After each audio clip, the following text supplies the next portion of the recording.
ভূতের ঘটনা, সেটাও আবার সত্যি।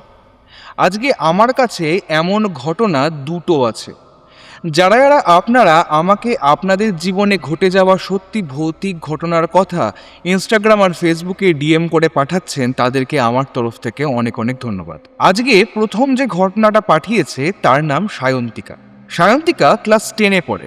তার বাড়ি কৃষ্ণনগর। ঘটনাটা 2020 সালের।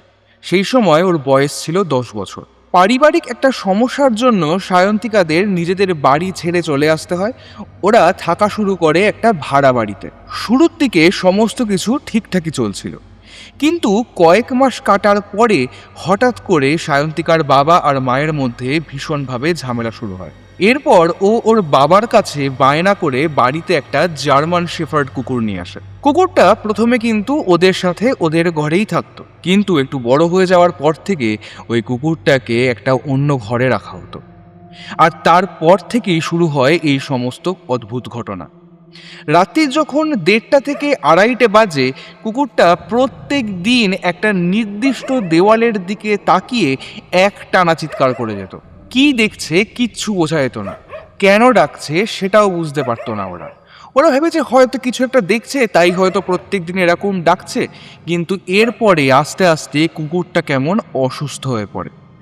ডাক্তার দেখানো হয় কুকুরটাকে বেশ কিছু, কিন্তু কোনোভাবেই কোনো রোগ ধরতে পারছিল না ডাক্তাররা কুকুরটা, যার ফলে সেরে উঠছিল না। আর এরপরে ওরা কুকুরটাকে একটা ভেটেরিনারি ডক্টরের কাছেই দিয়ে আসে। ডাক্তারটা বলেন যে কুকুরটা তার কাছে থাকলে উনি কুকুরটার যথেষ্ট সেবা যত্ন করবেন এবং কুকুরটার কোনো রকম অসুবিধা হবে না। কুকুরটাকে ওই ডাক্তারের কাছে দিয়ে আসার পর থেকেই আসল সমস্যা শুরু হয়। সায়ন্তিকার বাবার একটার পর একটা শারীরিক অসুস্থতা ধরা পড়তে থাকে। হাই প্রেশার, কোলেস্টেরল, লিভারের সমস্যা, একটার পর একটা রোগ লেগেই আছে। ওরা যেখানে থাকতো সেই ঘরে জানলার পাশে একটা খাট রাখা ছিল। সেই খাটের এমন একটা কোণায় ওর বাবা শুতেন যেখান থেকে কোনোভাবে কিন্তু জানলার দিকে দেখা যেত না। সেই জানলার পাশেই ছিল একটা বাগান। সেই বাগানে কিন্তু তেমন কেউ যাতায়াত করতো না। একদিন মাঝরাতে সায়ন্তিকার বাবা ওই জানলার সামনে থেকে অদ্ভুত একটা কান্নার আওয়াজ শুনতে পান। ওই আওয়াজটা কিন্তু ওই বাগানের দিক থেকে আসছে সেটা উনি বুঝতে পারেন। আর যে ওই কাঁদছে সে যে জানলার একদম সামনে দাঁড়িয়ে আছে সেটাও উনি বুঝতে পারেন। এবার ব্যাপারটা একদিন দুদিন নয়, টানা 1 মাস ধরে তিনি ওই কান্নার আওয়াজটা শুনেই যাচ্ছিলেন। প্রথমে ব্যাপারটায় গুরুত্ব না দিলেও 1 মাস চলার পর উনি ওনার স্ত্রীকে অর্থাৎ সায়ন্তিকার মাকে সমস্ত কথা কিন্তু খুলে বলেন। সায়ন্তিকার মাও এরকম অদ্ভুত জিনিসপত্র যে নোটিস করছেন বা এক্সপিরিয়েন্স করছেন সেটা উনি ওর বাবাকে জানান। তিনি বলেন যখন উনি রান্না করছেন ওনার মনে হয় কেউ যেন একজন ওনার পিছনে এসে দাঁড়িয়েছে, ঘাড়ের ওপর গরম নিঃশ্বাস পড়ছে। যখন উনি ঘরের কাজ করছেন তখন ওনার কনস্ট্যান্ট মনে হচ্ছে ঘরের মধ্যে থেকে কেউ একজন যেন ওনার দিকে তাকিয়ে আছে। এরপর সায়ন্তিকার মা এই ঘটনাগুলো জানান সায়ন্তিকার ঠাম্মাকে অর্থাৎ ওনার শাশুড়িকে। যখন এই সমস্ত কথা উনি বলেন তখন সায়ন্তিকার ঠাম্মাও বলেন তিনিও অদ্ভুত বেশ কিছু জিনিসপত্র এক্সপিরিয়েন্স করছেন, কিন্তু উনি কিছুই কাউকে জানাননি, কারণ ওনার মনে হয়েছিল সবাই হয়তো এইগুলো শুনে ভয় পেয়ে যাবে। একদিন মাঝরাতে ওনার ঘুম ভেঙে যায়। ঘুম ভেঙে যাওয়ার পর উনি চোখ খুলে দেখেন ফ্যান থেকে যেন কেউ একটা ঝুলছে, আর যে ঝুলছে সে ডিরেক্টলি সায়ন্তিকার ঠাকুমার দিকে এক দৃষ্টে তাকিয়ে আছে। এই জিনিসটা দেখে উনি প্রচণ্ড ভয় পেয়ে যান, কিন্তু উনি যে এরকম কিছু একটা দেখেছেন এবং ওনার যে যথেষ্ট পরিমাণ ভয় লাগছে এই কথা উনি বাড়ির কাউকে জানাননি। আর এই সমস্ত কথা তো সায়ন্তিকাকে জানানোই হয়নি। এরপর প্রবলেমস আরও বাড়তে থাকে। ওদের বাড়িতে যখনই কোনো পুজো হওয়ার কথা বা কোনো অনুষ্ঠান হওয়ার কথা, হাজার রকম বাধা এসে উপস্থিত হয়। কোনোভাবে কোনো শুভ কাজ হতেই দেয় না। ওদের বাড়িতে কারোর না কারোর ওই সময় শরীর খারাপ হয়েই যেত, অন্য কোনো না কোনো অসুবিধা হতেই থাকতো। এরপর আসে দুর্গাপুজোর ষষ্ঠী। সেই দিন থেকে শুরু হয় সায়ন্তিকার নিজের শরীর খারাপ। প্রচণ্ড জ্বর আসে, গা হাত পা প্রচণ্ড ব্যথা, থেকে থেকে বমি হচ্ছে। আর তার সাথে আরও একটা জিনিস, প্রত্যেক দিন রাতে সায়ন্তিকা একটাই স্বপ্ন দেখা শুরু করে। একটা মহিলা প্রত্যেক দিন ওদের বাড়ির ওই জানলার রড দুটো ধরে দাঁড়িয়ে আছে, ওর দিকে তাকিয়ে আছে। কোলে একটা বাচ্চাটার মাথা নেই, শুধুমাত্র একটা সাদা শরীর ও কোলে নিয়ে দাঁড়িয়ে আছে। থেকে থেকে ওর দিকে তাকাচ্ছে আর বলছে, তুই আমার কাছে চলে আয় মা, তোর পরিবার কোনোভাবে তোকে বাঁচতে দেবে না, আমি তোকে থাকতে দেব না ওদের কাছে। এইটা বলছে আর হাসছে। তার সাথে ওদের জানলার যে দুটো রড ও ধরে দাঁড়িয়েছিল সেই রড দুটো প্রচণ্ড জোরে ঝাঁকাচ্ছে। আর এই স্বপ্নটা সায়ন্তিকা একদিন দুদিন নয়, রোজ দেখতে থাকে। প্রত্যেক দিন সায়ন্তিকার এরকম স্বপ্ন দেখে ঘুম ভেঙে যায়, ওর প্রচণ্ড ভয় লাগা শুরু হয়। একটা সময় পর ও ওর মাকে এই সমস্ত কথা বলে। এরপর ওর মা ওকে একটা মসজিদে নিয়ে যায়। মসজিদে গিয়ে একটা পীর বাবা ছিলেন, তিনি ওকে একটা তাবিজ দেন। সেই তাবিজটা ওকে পড়ানো হয়। এরপরেই হঠাৎ করে সমস্ত কিছু একদম ঠিক হয়ে যায়। কিন্তু এর পরেও আরও সাংঘাতিক কিছু ঘটনা অপেক্ষা করেছিল ওর জন্য। কালী পুজোর দিন রাত্রিবেলায় ও ঘুমোচ্ছে, আর ওর বাবা মা কালী মন্দিরে গেছেন অঞ্জলি দেওয়ার জন্য। ওর ঘুম ভেঙে যায় হঠাৎ করে। ও ওয়াশরুমে যাবে, কিন্তু ও না ডেকেই ভাবে নিজে নিজে ওয়াশরুমে চলে যাবে, খানিকক্ষণ পরে সেখান থেকে চলে আসবে, এসে আবার শুয়ে পড়বে। ঠিক সেই মুহূর্তে ওর চোখ আটকে যায় এক জায়গায়। ওর খাটের 3 কোণায় 3টে অবয়ব দাঁড়িয়ে আছে। 3টে অবয়বই ওর দিকে এক দৃষ্টে তাকিয়ে আছে। 3জনেই ওকে একটা কথা বলছে, চল এবার তোকে নিয়ে যাব আমাদের সাথে। এই 3টে অবয়ব একসাথে এই সেম কথা বলে ওঠে। সাথে সাথে ওর জ্ঞান হারিয়ে যায়। যখন জ্ঞান ফেরে তখন ও ওর বাড়ির সবাইকে সমস্ত কথা বলে। সেই মুহূর্তে ওর বাড়ির লোকজন ডিসাইড করে ওই ভাড়া বাড়ি ওরা ছেড়ে দেবে। কিন্তু সমস্যা হলো, ওরা ওই মুহূর্তে আর কোনো বাড়ি পাচ্ছিল না ভাড়ার জন্য। ঠিক এই সময় ওদের বাড়ির পাশে যে বাগানটা ছিল, সেই বাগানের মালিক জানতে পারেন সায়ন্তিকার সাথে কি কি ঘটছে। সেই বৃদ্ধ লোকটি সায়ন্তিকার বাবা মাকে নিজের কাছে ডেকে পাঠান। তিনি যা কিছু বলেন সেগুলো শুনে ওনাদের ভয় কমার পরিবর্তে আরও অনেকটা বেড়ে যায়। উনি আগে লাশবাহী গাড়ি চালাতেন। ওদের আজ যে বাড়িটা আছে, মানে যেখানে ওরা ভাড়া থাকে, সেইখানে আগে একটা কুয়ো ছিল। সেই কুয়োর মধ্যে উনি প্রচুর লাশ এনে ফেলেছেন। তারপরে এই বাড়িটা ওই কুয়োটা বুঝিয়ে দিয়েই তৈরি হয়েছে। বৃদ্ধ লোকটি আরও জানান যে ওনার 2টো মেয়ে ছিল, 2জনেরই বিয়ে হয়ে গেছিল। এর মধ্যে বড় মেয়েটি যে ছিল তার বিয়ে হয়ে গেছে, 5 বছর হয়ে গেছে। তা সত্ত্বেও কোনো রকম বাচ্চা হচ্ছিল না। আর তার ফলে ওর শ্বশুর বাড়ি থেকে নানা রকম কথা ওকে শোনাতো। শ্বশুরবাড়ির লোকেদের কাছ থেকে এত কথা সহ্য করতে না পেরে মেয়েটা গলায় দড়ি দিয়ে আত্মহত্যা করে। সেই সময় আর একটা কথা ছিল যেটা কিন্তু কেউ জানতো না। ওই সময় মেয়েটা গর্ভবতী ছিল। তার শরীরের মধ্যে আর একটা প্রাণ বেড়ে উঠছিল।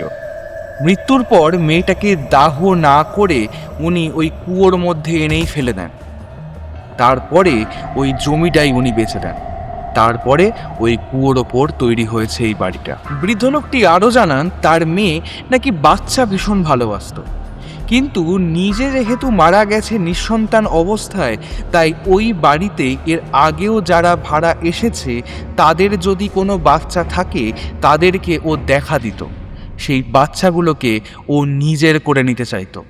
এই এত কিছু ঘটে যাওয়ার পরে সায়ন্তিকার বাবা মা কিন্তু প্রচণ্ড ভয় পেয়ে যান। তারপরেও কোনোভাবে ওরা ওই বাড়িটা ছেড়ে চলে যেতে পারছিলেন না, কারণ অন্য কোথাও ওনাদেরকে ভাড়া দেওয়া হচ্ছিলই না। এর কিছুদিন পরে আরও অস্বাভাবিক কিছু ঘটনা ঘটা শুরু হয়। সায়ন্তিকার বাবা একদিন ওয়াশরুমে যাওয়ার জন্য বেরিয়েছেন নিজের ঘর থেকে। দেখছেন সায়ন্তিকার মা অর্থাৎ ওনার স্ত্রী রান্নাঘরে দাঁড়িয়ে আছে। তিনি ওর মাকে ডাকছেন, কিন্তু কোনো রকম সাড়া পাচ্ছেন না। ডেকেই চলেছেন, কিন্তু ওনার স্ত্রী ওনাকে কোনো রকম উত্তর দিচ্ছেন না। উনি ঘরে চলে আসেন। ঘরে এসে যা দেখেন সেটা দেখে উনি চমকে যান। উনি দেখেন সায়ন্তিকার মা সায়ন্তিকাকে ওই মুহূর্তে ঘরে বসে পড়াচ্ছেন। তাহলে এক্ষুনি যাকে উনি দেখলেন রান্নাঘরে কেউ রান্না করছে, সেটা কে ছিল? এই ঘটনাগুলো দেখে উনি কিন্তু বেশ ভয় পেয়ে যান। কিন্তু কোনো কিছু ওদের বাড়ির কাউকে উনি জানান না। এরপরে বেশ কিছুদিন কেটে গেছে। সায়ন্তিকা ঘর থেকে বেরোচ্ছে, ওর জল তেষ্টা পেয়েছে। ও যখন নিজের ঘর থেকে বেরিয়ে রান্নাঘরের দিকে যাচ্ছে, সেই অবয়বটা আবার ওর সামনে এসে দাঁড়ায়। বিশাল একটা ফিগার, বিরাট লম্বা, মাথায় ঘন চুল। ওর মনে হলো সেই ফিগারটা যেন ওর দিকে দৌড়ে আসছে। কি করবে, কি ভাববে, কিভাবে রিয়্যাক্ট করবে, এত কিছু বোঝার বা ভাবার আগেই ও অজ্ঞান হয়ে যায়। ওর এরপরে আর কিচ্ছু মনে নেই। যখন ওর জ্ঞান ফেরে তখন ও বাড়ির সবাইকে আবার সমস্ত কিছু কথা খুলে বলে। ওই রাতেই ওরা ডিসাইড করে ওই বাড়ি ছেড়ে চলে যাবে। আর অদ্ভুতভাবে ওরা কিন্তু তারপরে পরেই একটা নতুন বাড়ি পেয়েও যায়, যেখানে ওরা ভাড়া দিয়ে থাকতে পারবে। তাহলে প্রশ্ন হলো একটাই, যে এন্টিটিটাকে ওর ঠাকুমা দেখেছিলেন, কেন দেখেছিলেন? যে আসে বাচ্চা নিতেই তো আসে, ওর ঠাকুমা তো বাচ্চা নন। তাহলে ওর ঠাকুমাকে কেন দেখা দিয়েছিলেন? শুধুমাত্র নিজের সত্যিটা জানানোর জন্য? ওর বাবা যা কিছু দেখতেন বা বুঝতেন, ওনাকে কেন দেখা দিয়েছিল? শুধুমাত্র নিজের প্রেজেন্স ফিল করানোর জন্য? সায়ন্তিকা আজকে এত বড় হয়ে গেছে, তারপরেও ও ছোটবেলায় যা যা জিনিসপত্রগুলো দেখেছিল তার মেমোরি কিন্তু ওর কাছে আজও খুব ক্লিয়ার। এরপর ওরা যখন ওই বাড়ি ছেড়ে চলে যায়, কোনো কিছু যে ওদেরকে হন্ট করে ওদের পিছন পিছন গেছে এমনটা কিন্তু হয়নি। হয়তো ওই স্পিরিটটার এক্সিস্টেন্স শুধুমাত্র ওই বাড়িটা ঘিরেই, ওই জায়গাটা ঘিরেই। তার বাচ্চা না পাওয়ার যা কিছু আকাঙ্ক্ষা, সেটা হয়তো ওই বাড়ির মধ্যেই আটকে আছে। তো ভাই বলো, তোমাদের কেমন লাগলো এই ঘটনাটা? প্লিজ কমেন্ট করে জানাও। আর একটা কথা, তোমায় যদি ভালো লেগে থাকে এই ঘটনা যেগুলো আমি বলছি, তোমাদের ফ্যামিলি, বন্ধু বান্ধব যারাই আছে তাদের সাথে প্লিজ শেয়ার করো। তারাও যাতে দেখে, তাদেরও ভালো যদি লাগে তারাও আমাকে জানাক কেমন লাগছে। যারা তোমরা আমার ভিডিওতে কমেন্ট করছো, আমার ভিডিওগুলোকে শেয়ার করছো, তাদেরকেও কিন্তু আমার তরফ থেকে অনেক অনেক ধন্যবাদ। আর এরপরে আমরা যাব নেক্সট ঘটনায়। সেকেন্ড ঘটনাটা যে পাঠিয়েছে তার নাম অরিজিৎ। অরিজিৎ থাকে হুগলিতে। ও ছোটবেলায় বুঝতে পারতো না, কিন্তু এটা ওর মধ্যে একটা ফিলিংস কাজ করতো যে ও যেন বাকিদের থেকে বেশি কিছু ফিল করছে। আর এই জিনিসটা শুরু হয় যখন ও ক্লাস 2-তে পড়ে। ওর নিজের বড় মামার, যিনি ফার্স্ট ওয়াইফ ছিলেন, তিনি আত্মহত্যা করেছিলেন। ওনার বিয়ের আগে একটা সম্পর্ক ছিল। ওনার বাড়ির লোক ওনার কোনো কথা না শুনেই অরিজিতের বড় মামার সাথে ওনার বিয়ে দিয়ে দেন। বিয়ের কিছু মাসের মধ্যেই উনি আত্মহত্যা করেন। যখন এই ঘটনাটা ঘটে তখন ওর ক্লাস 2-এর সামার ভ্যাকেশন চলছিল। ওদের বাড়ি থেকে ওর মামার বাড়ির ডিস্টেন্স পায়ে হাঁটা পথে 5-10 মিনিটের। তার ফলে ও মাঝে মধ্যেই মামার বাড়িতে যেত। সেই দিন ওর মামার বাড়িতে ও, ওর দিদা আর ওর ওই মামি ছিলেন। প্রথমবার ওই বডিটাকে ঝুলতে দেখে ও নিজে খুব যে বিরাট ভয় পেয়েছিল এমনটা কিন্তু নয়, কিন্তু একটা অদ্ভুত ইরি ফিলিংস কাজ করতো ওর মনের মধ্যে। টানা 2 বছর ঘুমোতে পারেনিও। সারা রাত ফ্যানের দিকে তাকিয়ে শুয়ে থাকতো, কারণ যে মুহূর্তে ঘুমোতে যেত সঙ্গে সঙ্গে ওর স্লিপ প্যারালাইসিস হয়ে যেত। আর বেশিরভাগ সময় দুপুর বেলাতেই এই ধরনের ঘটনাটা ওর সাথে ঘটতো। কেউ যেন ওর কানের কাছে এসে ফিসফিস করে কথা বলতো, বলতো যা, বেরিয়ে যা, বাইরে খেলতে যা। কিন্তু ও বিছানা থেকে উঠতে পারতো না। ওর মনে হতো কেউ যেন একজন ওর বিছানাটাকে ধরে জোরে জোরে নাড়াচ্ছে। আর ওর সাথে এই রকম ঘটনা একটানা ঘটতেই থাকলো। 2 বছর কেটে গেছে। ও ক্লাস 4-এ পড়ে। তখন ও এক জায়গায় টিউশন পড়তে যেত।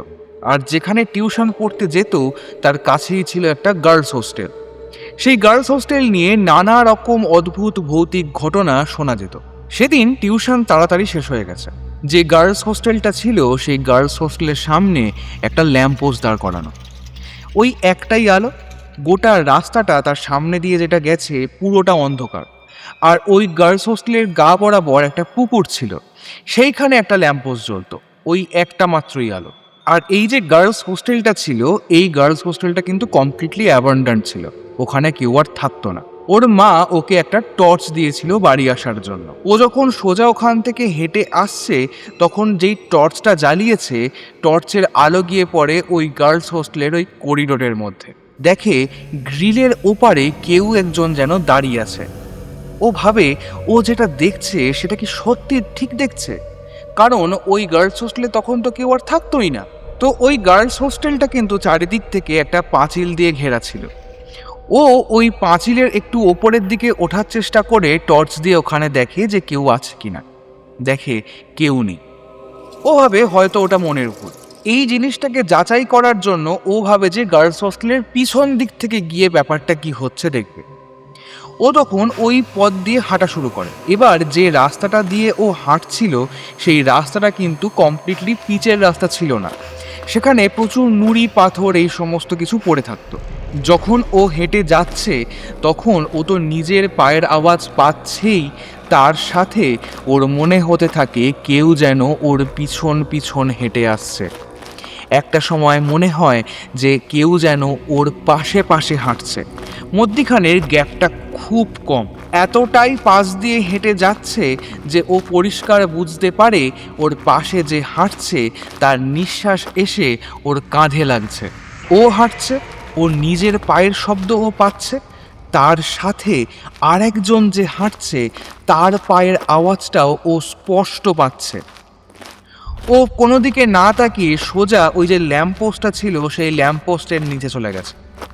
তখন একটু আলো পেয়েছে, ও পিছন দিকে ঘুরে তাকিয়েছে, দেখছে কেউ নেই। ওর প্রচণ্ড ভয় লাগা শুরু হয়। ও এক দৌড়ে নিজের বাড়ি চলে আসে। বাড়িতে এসে সমস্ত কথা বাড়ির লোকজনদেরকে জানায়। সেই দিন রাত্রিবেলায় ওর প্রচণ্ড জ্বর আসে। এরপর থেকে যে স্লিপ প্যারালাইসিসটা ওর হতো সেই স্লিপ প্যারালাইসিসটা আবার শুরু হয়। এরপর আস্তে আস্তে ও বড় হয়, ক্লাস 12 পেরিয়ে কলেজে ভর্তি হয়। কয়েকটা বন্ধু বান্ধবের একটা গ্রুপও হয়। ওরা একটা মাঠে আড্ডা মারতে যেত। জায়গাটার নাম ধাগার মাঠ। আশেপাশে পুকুর, একটা বেশ সুন্দর কাশবন, সেইখানে ওদের ছিল ঠেক। যে পুকুরটা ছিল সেই পুকুরে কিছু জেলে মাছ ধরতে আসতো। বিকেল 3-4 বাজতেই ওরা দেখতে পেত ওই জেলেরা এসে মাছ ধরছে। ওই জেলেদের কাছ থেকেই ও শুনেছিল ওইখানে একটা গাছ আছে, সেই গাছের গোড়ায় নাকি ওরা প্রায়ই একটা কারুর কান্নার আওয়াজ পেয়েছে। একদিন ওরা বেশ কিছু বন্ধু বান্ধব মিলে ওই জায়গাটার বাইরের দিকে এক জায়গায় বসে ড্রিঙ্ক করছিল। তো এবার ওখানে কিন্তু বসার সেরকম খুব একটা জায়গা আছে এমনটা নয়, তাই দুটো বাইক ডাবল স্ট্যান্ড করে ওখানেই বসে ওরা ড্রিঙ্ক করছে। যখন লাস্ট পিক চলছে হঠাৎ করেই ওদের একটা বন্ধুর গ্লাস উধাও হয়ে যায়। ওরা দেখেছিল যে গ্লাসটা কিন্তু ওদের পাশেই ছিল। হঠাৎ করেই গ্লাসটা উধাও হয়ে যায়।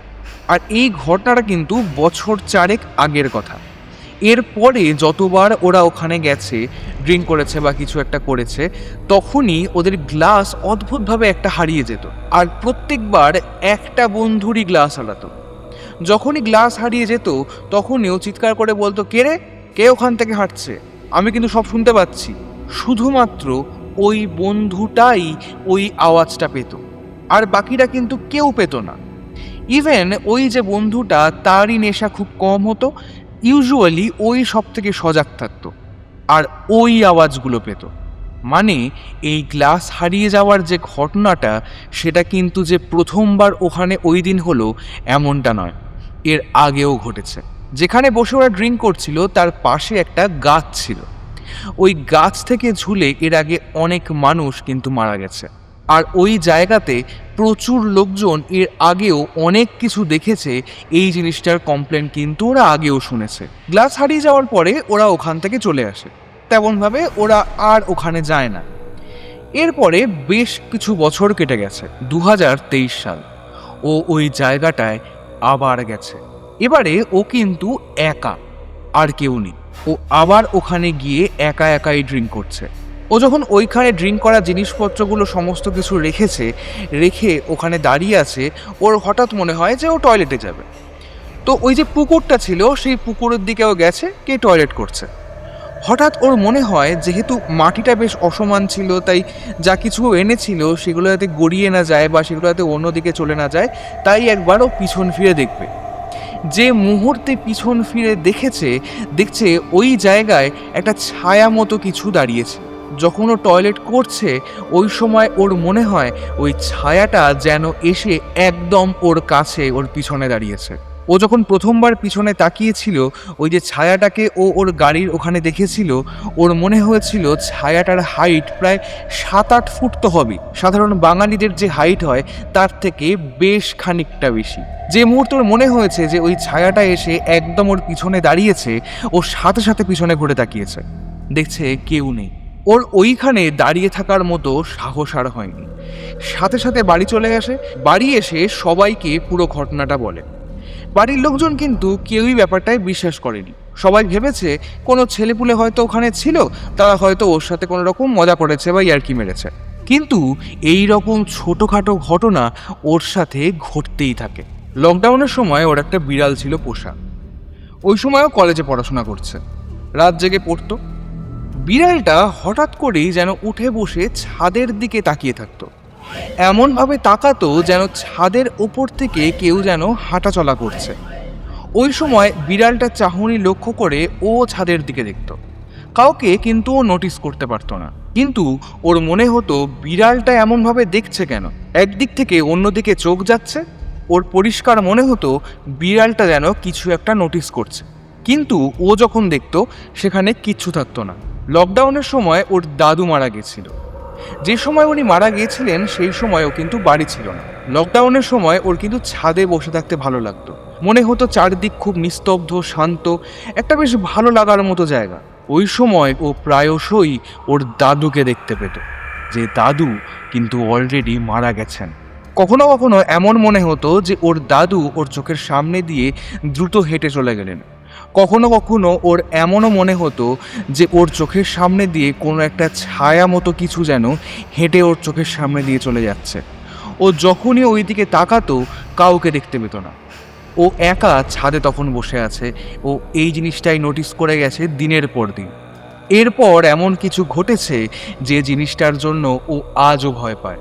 অরিজিৎদের বাড়ি আর ওর কাকার যে বাড়ি আছে তার মধ্যে ডিস্টেন্স খুবই কম, এতটাই কম যে ছাদ দিয়ে এক বাড়ি থেকে আরেক বাড়ি যাওয়া যায়। তো একদিন ও ওই ছাদ টপকেই ওর কাকার সাথে দেখা করতে যাচ্ছিল। ও যখন ছাদটা টপকাচ্ছে ওর মনে হলো কেউ যেন ওকে ধাক্কা দিল। ও সাথে সাথে পিছনে ঘুরে তাকিয়েছে, আর ধাক্কাটা এমনভাবেই দিয়েছে ও সাথে সাথে ওই দুটো ছাদের মধ্যিখানে যে ফাঁকটা আছে সেই ফাঁকের মধ্যে দিয়ে পড়ে যাচ্ছিল। যা হোক করে একটা লোহার রড ধরে ও সেই যাত্রায় বেঁচে যায়। কিন্তু যখন ও পিছনে তাকিয়েছিল সেই সময় ছাদে কিন্তু কেউ ছিল না। পরে যখন ও ছাদে আবার উঠে আসে ওই রড বেয়ে, তখনও কিন্তু কাউকে ছাদে দেখতে পায়নি। ওই রডটা ছিল বলে সেদিনকেও প্রাণে বাঁচে। এরপর ও নিজের বাড়িতে সমস্ত ঘটনা জানায়। ওকে নিয়ে যাওয়া হয় এক তান্ত্রিকের কাছে। সেই তান্ত্রিক ওকে একটা তাবিজ দেয়।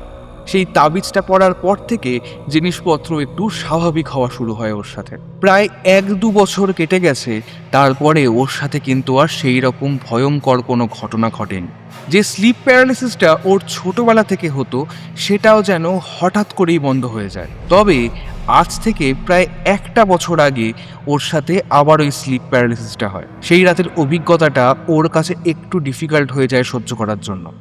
ওর মনে হয় কেউ যেন প্রচণ্ড জোর দিয়ে ওর খাটটা ওপরের দিকে তুলে দিচ্ছে, আর তার সাথে যেন ওই খাট ধরে কেউ যেন একটানা প্রচণ্ড জোরে নাড়িয়েই চলেছে।